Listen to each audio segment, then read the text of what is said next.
Hi everyone, welcome to me and my ideas. నవరాత్రులకి 9 రూపాయలని అమ్మవారిని ఎలా అలంకరించుకోవచ్చో ఈ వీడియోలో చూసేద్దాం. ఇవి ఒక సిరీస్ ఆఫ్ వీడియోస్ లాగా 9 వీడియోల్ని అప్లోడ్ చేస్తానండి.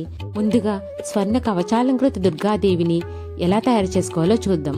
ఇదివరకు మనం తయారు చేసిన వరలక్ష్మీదేవి విగ్రహంతోనే మనం ఈ అలంకారాన్ని తయారు చేసుకోబోతున్నాం. ఇక ముందు అన్ని వీడియోలు అలాగే తయారు చేయబోతున్నాము. ఆ వీడియోలో రెడీమేడ్ బొమ్మని ఎలా తయారు చేసుకోవచ్చో సింపుల్గా చాలా నీట్గా ఉంది. అది ఉంటే ఎప్పటికీ అన్ని అవతారాలు ఈజీగా అలంకరించుకోవచ్చు. ఆ వీడియో లింక్ని డిస్క్రిప్షన్లో ఇస్తాను, చూసేయండి. ఇక్కడ ఒక బ్లౌజ్ పీస్ తీసుకొని 4 మడతలుగా వేసుకొని అది బొమ్మ చేతుల చుట్టూ చుట్టి పిన్నీస్తో సెట్ చేసుకున్నాను. చేతుల దగ్గర కింద 2 పిన్నీసులతో చేతుల ఆకారాన్ని ఇచ్చేశాను. దీంతో అమ్మవారి బొమ్మకి బ్లౌజ్ పీస్ పెట్టేసినట్టు సరిపోతుంది. అలాగే ఓ శారీ తీసుకొని దాన్ని నిలువుగా 2 మడతలు వేసుకొని మన బొమ్మ పొడవు ప్రకారం దానికి సన్న కుచ్చిళ్ళు పోసుకున్నాను. ఇలా కుచ్చిళ్ళన్నీ పెట్టుకున్న తర్వాత ఇంకొక మీటర్ క్లాత్కి వదిలేసుకోవాలి. ఇలా కుచ్చిళ్ళు సెట్ చేసుకున్న చీరని బొమ్మ నడుం దగ్గర పెట్టి ఓ తాడుతో కదలకుండా గట్టిగా ముడివేసుకోవాలి. ఆ తర్వాత కుచ్చిళ్ళన్నింటినీ కొద్ది కొద్దిగా నీట్గా సర్దుకుంటూ మొత్తం స్ప్రెడ్ చేసుకోవాలి. ఈ విధంగా చేయడం వల్ల కింద పార్ట్ కంప్లీట్ అవుతుంది. ఇక్కడ స్వర్ణ దుర్గాదేవి కాబట్టి గోల్డ్ కలర్ శారీ తీసుకున్నాను. కుచ్చిళ్ళు కిందంతా సర్దుకున్న తర్వాత పైన కనిపించే చిన్నపాటి క్లాత్ని బ్లౌజ్లోకి సర్దేసేయాలి. మిగిలిన క్లాత్ని తీసుకొని అమ్మవారి నడుం వెనకాల నుంచి ముందుకు తీసుకురావాలి. తీసుకొచ్చిన తర్వాత మళ్ళీ కుచ్చిళ్ళు పోసుకొని మనం ఎలాగ చీరకి పవిట కొంగు పెట్టుకుంటామో అదే విధంగా పవిట పెట్టుకొని పిన్నేసి సెట్ చేసుకోవాలి. మీకు ఏ విధమైన డౌట్స్ వచ్చినా కూడా నన్ను కామెంట్స్లో అడిగితే నేను తప్పకుండా క్లియర్ చేస్తాను.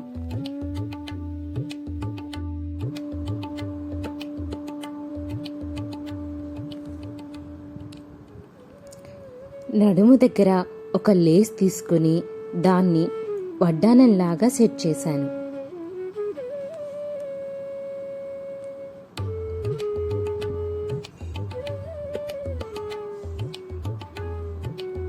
తరువాత అమ్మవారి ఫేస్ని వెనకాల సెట్ చేసుకున్నాను.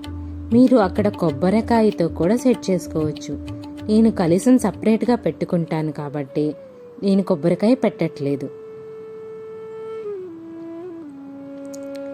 ఫేస్ పెట్టడానికి ముందే అమ్మవారికి నగలన్నీ అలంకరించేసేయాలి.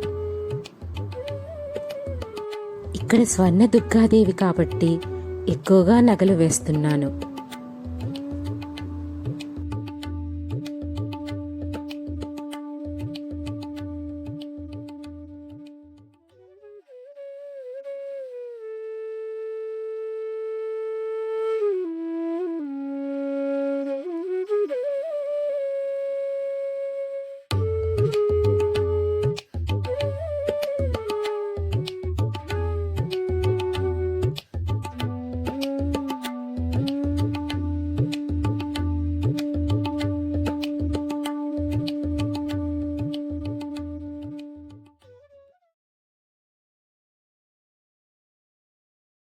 సెట్ చేసిన తర్వాత వెనకాల అమ్మవారికి ముడి కిరీటం సెట్ చేశాను.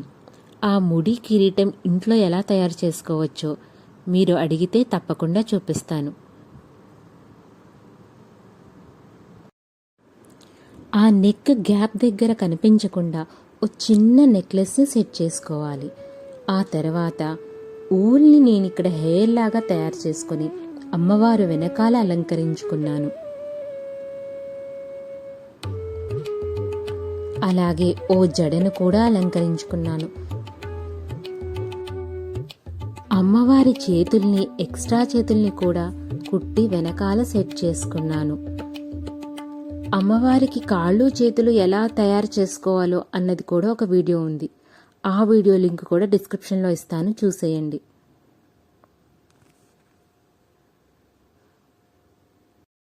ఆ తర్వాత ఓ చిన్న కార్డ్బోర్డ్ మీద అమ్మవారి ఆయుధాలన్నీ కట్ చేసుకొని వాటికి గోల్డ్ కలర్ పెయింట్ వేసుకొని వాటిని అమ్మవారి చేతుల్లో అలంకరించాను. ఇవన్నీ కార్డ్బోర్డ్సేనండి. అమ్మవారి చేతులకు ఒక రబ్బర్ బ్యాండ్ పెట్టి ఆ రబ్బర్ బ్యాండ్లోకి ఈ కార్డ్బోర్డ్స్ని దూర్చి ఇలా కదలకుండా పెట్టుకున్నాను. ఈ శూలంతో సహా మొత్తం కార్డ్బోర్డ్ పేపర్తో తయారు చేసిన వస్తువులేనండి.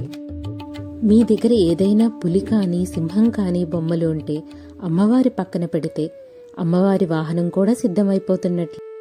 ఇంత సింపుల్గా మొదటి రోజు అమ్మవారి అలంకారం పూర్తయిపోయింది. మన దగ్గర ఉన్న వస్తువులతోనే మనం చక్కగా అలంకరించుకోవచ్చు. మీకు మా వీడియో నచ్చినట్లయితే ఈ వీడియోని లైక్ చేసి సబ్స్క్రైబ్ చేయండి. ఇంకేమైనా డౌట్స్ ఉంటే నన్ను తప్పకుండా కామెంట్ సెక్షన్లో అడగండి. మీ డౌట్స్ అన్నీ తీరటానికి ప్రయత్నిస్తాను.